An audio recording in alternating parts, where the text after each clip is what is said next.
দ্বিপাক্ষিক সিরিজ তো বটেই, আন্তর্জাতিক ক্রিকেটে প্রথমবার মুখোমুখি হচ্ছে বাংলাদেশ ও যুক্তরাষ্ট্র। যুক্তরাষ্ট্রে আজ শুরু হচ্ছে 2 দলের টি-20 সিরিজ। টি-20 সিরিজটি টিভিতে কোথায় দেখা যাবে তা জানা গেল আজ। বাংলাদেশের নাগরিক টিভিতে দেখা যাবে বাংলাদেশ ও যুক্তরাষ্ট্রের সিরিজ। টেক্সাস রাজ্যের হিউস্টনের পেরি ভিউ ক্রিকেট কমপ্লেক্সে বাংলাদেশ সময় রাত 9টায় শুরু হবে প্রথম টি-20। একই মাঠে 23 ও 25 মে দ্বিতীয় ও তৃতীয় টি-20 খেলবে দুই দল। টি-20 সিরিজকে সামনে রেখে ফেসবুকে বাংলাদেশকে নিয়ে পোস্ট দিয়েছেন যুক্তরাষ্ট্র ক্রিকেট। এই মাঠে গতকাল অনুশীলন করেছে বাংলাদেশ ও যুক্তরাষ্ট্র দুই দলই, সকালে বাংলাদেশ, বিকালে যুক্তরাষ্ট্র। সাধারণত আয়োজক বোর্ড নিজেদের দলের অনুশীলনের ছবি বেশি বেশি সামাজিক মাধ্যমে পোস্ট করলেও যুক্তরাষ্ট্র দিয়েছে শুধু বাংলাদেশের অনুশীলনের ছবি। নিজেদের দলের কোনো ছবি আজ সকালেও দেখা যায়নি। বাংলাদেশ দলের অনুশীলনের ছবির নিচে সিরিজের টিকিট বিক্রির লিঙ্কও দিয়েছে যুক্তরাষ্ট্র ক্রিকেট। ম্যাচের টিকিটের দাম $15, বাংলাদেশি মুদ্রায় 1750 টাকা।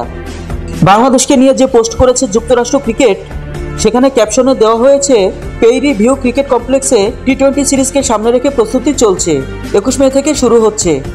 এই সিরিজের বেশিরভাগ দর্শক হবেন যে প্রবাসী বাংলাদেশি, সেটা না বললেও চলছে। যুক্তরাষ্ট্রের দলে মার্কিন ক্রিকেটারের সংখ্যা খুবই কম।